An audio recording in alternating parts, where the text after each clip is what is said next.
목사님께서 말씀 중에 여러 번 언급하셨는데요.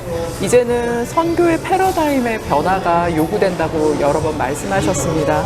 그 이전에 패러다임이라는 것은 무엇이었고 지금은 어떤 변화된 패러다임이 필요하다고 생각하시는지 궁금합니다. 네.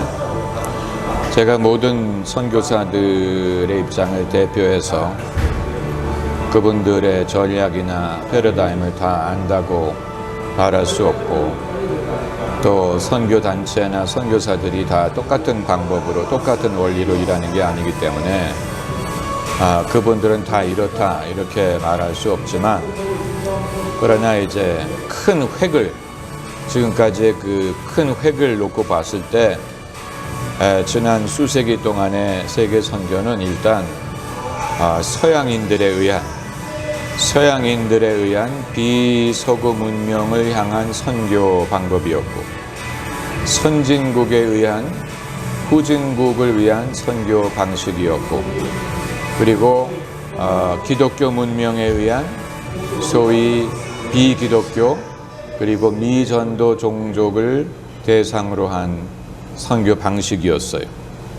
그것이 20세기에 한국의 기독교인들이 많아지면서 미국 다음으로 많은 선교사들을 한국이 보내게 됐는데, 한국의 선교단체와 선교사들도 비슷한 패러다임을 쫓아서 사역을 했던 것 같아요. 다만 차이점이 있다면, 한국 사람이 서양 사람이 아닌 한국 사람에 의한, 그럼에도 먼저 믿은 사람에 의한 아직 믿지 않는 사람을 향한, 그리고 이제 미전도 종족, 세상에 미전도 종족이 이제 그렇게 많이 남지 않았어요.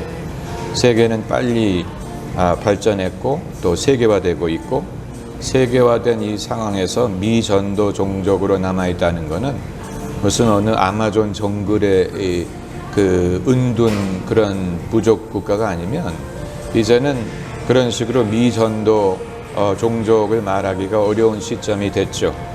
그리고 기독교가 많지는 않더라도 기독교에 대해서 모르는 나라가 없고, 또 기독교가 뭐를 가르치는지를 모르는 사람이 없고, 상식적인 차원에서도 기독교가 뭐를 가르치는지, 예수 그리스도가 어떤 걸 가르쳤는지를 상식적으로 아는 사람들이 세상에 많이 있죠. 근데 아무튼 또 하나 우리가 그동안에 갖고 있었던 변하지 않는 패러다임은, 잘 사는 나라가 더 못 사는 나라를 돕는 차원에서 영적으로도 돕고 물질적으로도 돕고, 또 서구의 문명과 이기와 의료, 혜택 이런 거를 나누는 방법으로 돕는 그런 패러다임이 굉장히 지배적이었어요.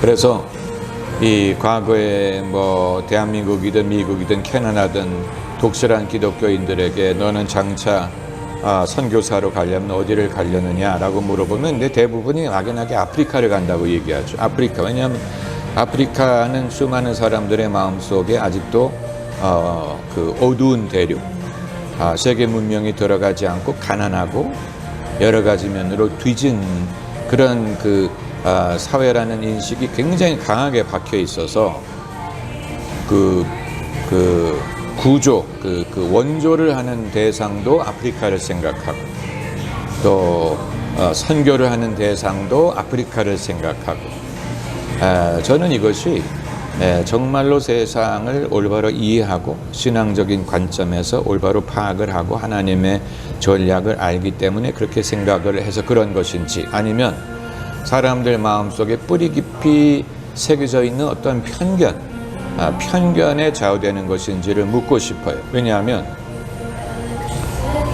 아프리카인들의 관점에서 봤을 때 아프리카인들이 불만스럽게 여기는 것은, 왜 이 전 세계가 아프리카에 대해서 말할 때 늘 똑같은 얘기, 늘 그동안에 해왔던 얘기를 위주로 아프리카를 해석을 하고 이해를 하느냐. 아프리카 하면 사람들 마음속에 떠오르는 아이디어들이 전부 다 비아프리카인들이 그동안에 아프리카에 가졌던 어떤 편견에 의해서 생긴 거라는 거예요.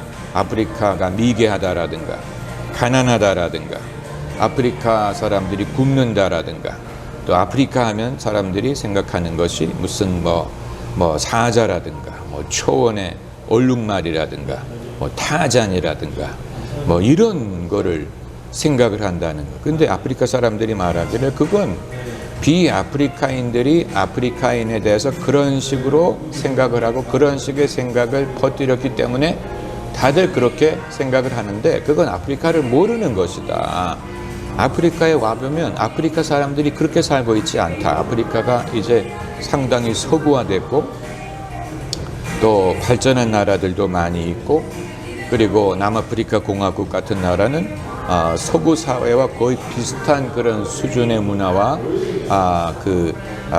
수준을 갖고 살고 있고 북아프리카도 뭐 이집트라든가 또 알제리아라든가 이런 나라들은 상당히 서구화된 면이 많이 있고 그리고 아프리카라고 해서 다 똑같은 게 아니고 아프리카의 기독교가 얼마나 지금 부흥을 하고 있습니까?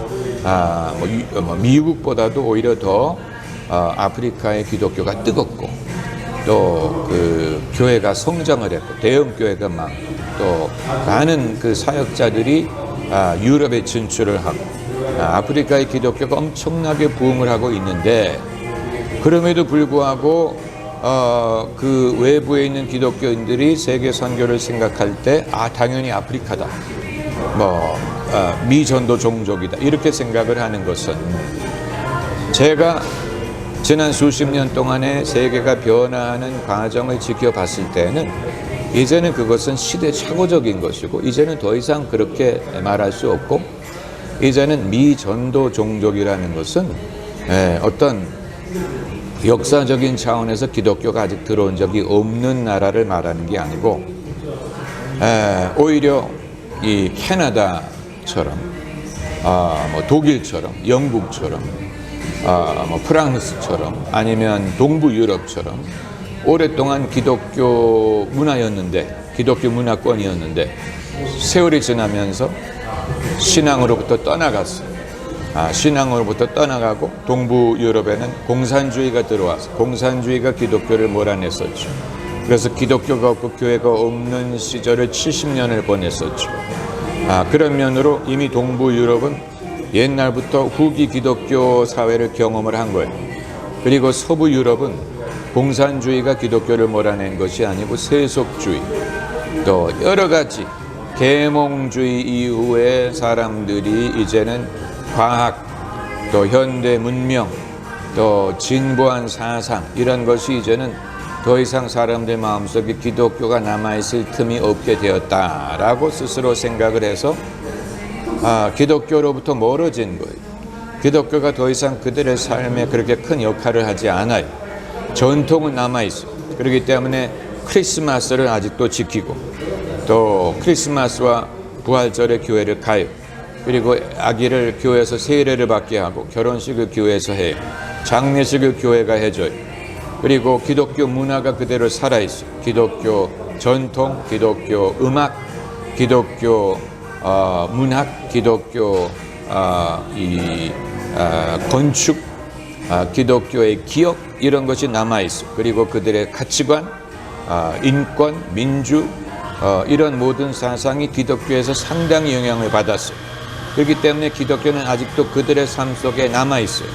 그러나 그걸로 사람을 기독교인이라고 말할 수는 없어요. 사람을 기독교인 만드는 것은 그 마음 속에 예수 그리스도를 구주로 모셨느냐, 구주를 예수 그리스도를 영접했느냐, 예수님이 그 마음 속에 계시느냐, 주님과 동행을 하느냐, 성령이 그 안에 계시느냐, 그리하여 하나님의 자녀라고 증거를 하시느냐, 그게 기독교인이 아니냐를 결정하는 것이지, 그것이 없는 상황에서는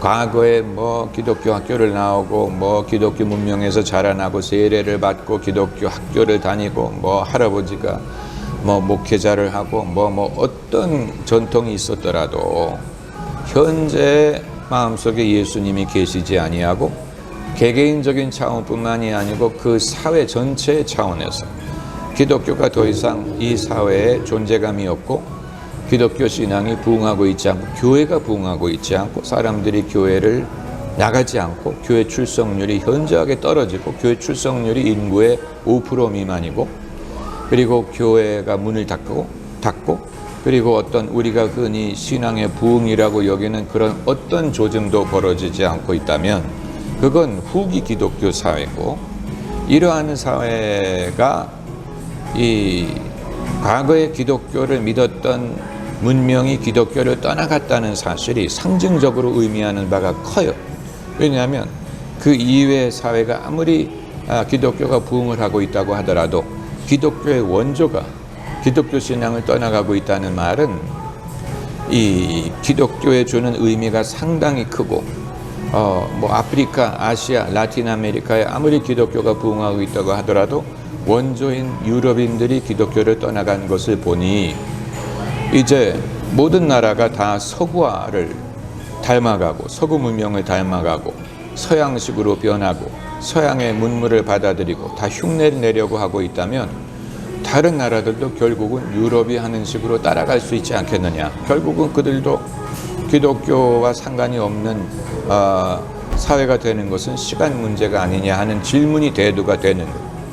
여기에 대해서 우리가 진지하게 생각을 해야 되고, 여기에 대해서 이제는 그냥 이거 어떤 사회학적인 현상으로만 지켜보고 강 건너 불구경하는 식으로 구경만 할 수 있는 게 아니고, 이제 이것은 우리가 우리의 문제로 여기고 손을 써야 되는.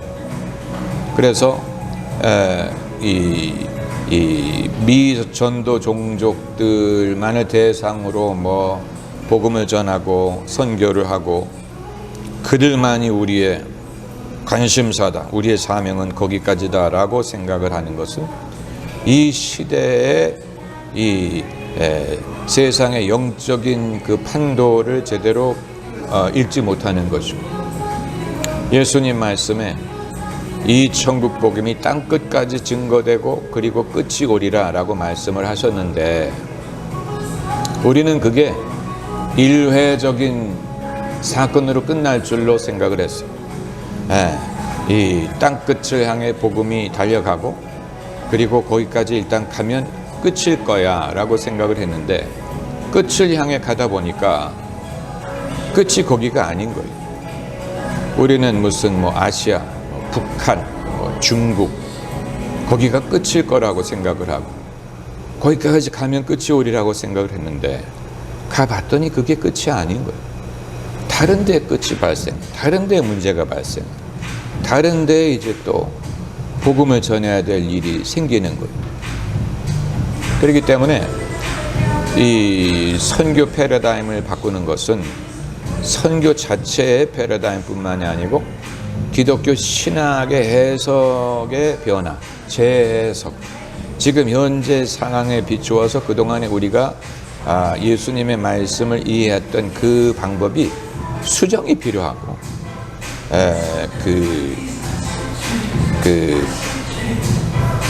주님이 말씀하셨던 이 땅끝 온 천하를 다니며 만민에게 복음을 전파하는 일이 한 번으로 끝날 수 있는 일이 아니겠구나. 이건 지속돼야 되는 일이구나. 온 천하에 다니며 만민에게 복음을 전하는 일은 한 번 하면 끝나는 일이 아니라 이건 지속해야 되는 일. 근데 그건 굉장히 상식적인 것이고 맞는 말이, 지금 우리 사회가 뭐 20% 기독교, 25% 기독교화가 됐다고 하지만 어느 가정이 복음화됐어요? 그 가족들이 교회를 나와요. 할아버지, 할머니, 아들, 손자 다 교회를 나와요. 그러나 그 일이 끝난 건 아니에요. 그 손자가 다시 결혼해서 애를 낳고 그 다음 세대, 다음 세대로 가면 그들을 다시 복음화해. 그들에게 복음을 전할 필요가 있고, 조상이 믿었다고 자손들이 믿으리라는 보장이 없어요.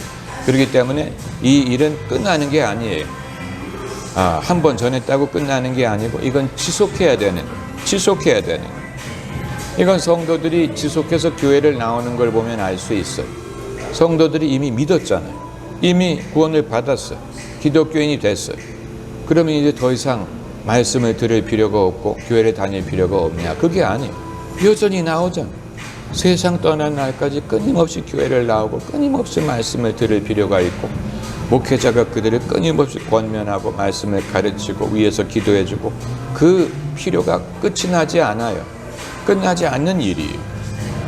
부모가 자식을 키우는 일도 끝이 나지 않죠. 애가 애로 남아 있는 경우에는 이제 사람의 경우에는 이제 애가 어른이 되면 더 이상 애처럼 키울 필요가 없지만 영적으로는 영적인 아이들은 늘 있어. 끊이지 않아.